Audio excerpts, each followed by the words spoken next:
미국과 중국이요, 모처럼 협력을 하기로 했습니다. 기후 위기에 공동으로 대응을 하겠다는 건데요. 보도국 연결해서 이 소식 알아보도록 하겠습니다. 강버들 기자, 미국과 중국이 손을 잡았다는 건 이 기후 문제가 그만큼 심각하고 또 시급하다는 얘기도 되는 것 같습니다.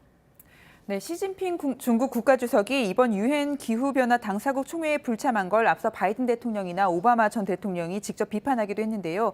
양국이 물밑에서는 지난 10개월간 30차례 화상회의를 하며 이 기후변화 문제를 논의한 것으로 전해졌습니다. 그 결과물인 공동선언이 현지 시간 10일에 나온 겁니다. 쇄전화 중국 기후특사는 기후변화 문제는 전 인류가 직면한 도전이며 미래 세대의 복제에 영향을 주는 긴급하고 심각한 문제라면서 이 문제에 있어서는 양국이 차보다 동의하는 바가 더 많다고 했습니다. 존 케리 미국 기후특사 이야기도 들어보시겠습니다. The United States and China have no shortage of differences, but on climate,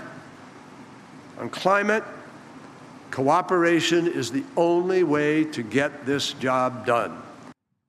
예, 온실가스 배출 인류 1위로 합쳐서 전체의 40%를 배출하는 두 나라는 현재의 노력이 부족하다는 데 인식을 같이 하고 메탄 감축과 산림 파괴 대응, 클린 에너지로의 전환 등의 협력을 강화하기로 했습니다. 한편 미국 정치 매체 폴리티코는 소식통을 인용해서 두 나라 정상의 화상회담 날짜가 오는 15일로 예정됐다고 보도했습니다.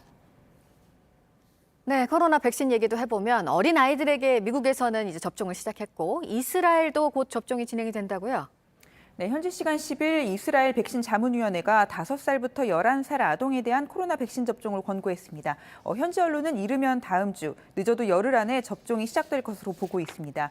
하지만 이상 반응 등을 우려하는 목소리를 감안해서 강제하진 않겠다는 입장인데요. 주사를 맞을지는 가족들에게 최종 결정권이 있다고 했습니다. 한편 지난 3일부터 접종을 시작한 미국에서는 일주일 사이에 90만 명의 아동이 백신을 맞은 걸로 집계됐습니다. 미국의 5살부터 11살 사이 아동은 모두 2,800만 명 정도인데요. 동물원이나 학교를 포함해서 전국 2,000곳에서 아이들에게 백신을 놔주고 있고 대통령 부인까지 나서 접종 캠페인을 벌이고 있습니다. 뉴욕의 한 학교를 찾은 질 바이든 여사 이야기 들어보시겠습니다. So I know that getting vaccinated isn't always the fun thing to do. I don't like needles myself. So let's give a round of applause to all the brave kids here who got their shots. 네, 이 드라마 오징어 게임이 어느 정도 인기인지를 보여주는 부분이 또 있습니다. 유튜브 동영상 조회수가 왕좌의 게임을 넘어섰다고요?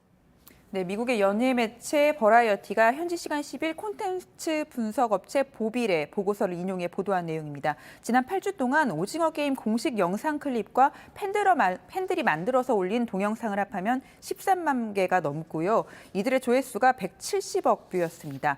HBO의 최고 히트작 왕좌의 게임은 지난 10년간 유튜브에 42만 개의 동영상이 올라와서 조회수는 169억 뷰였다는 겁니다. 버라이어티는 오징어 게임이 왕좌의 게임의 기록을 으스러뜨렸다고 표현했습니다. 지금까지 아침 엔지금 JTBC 강버들입니다.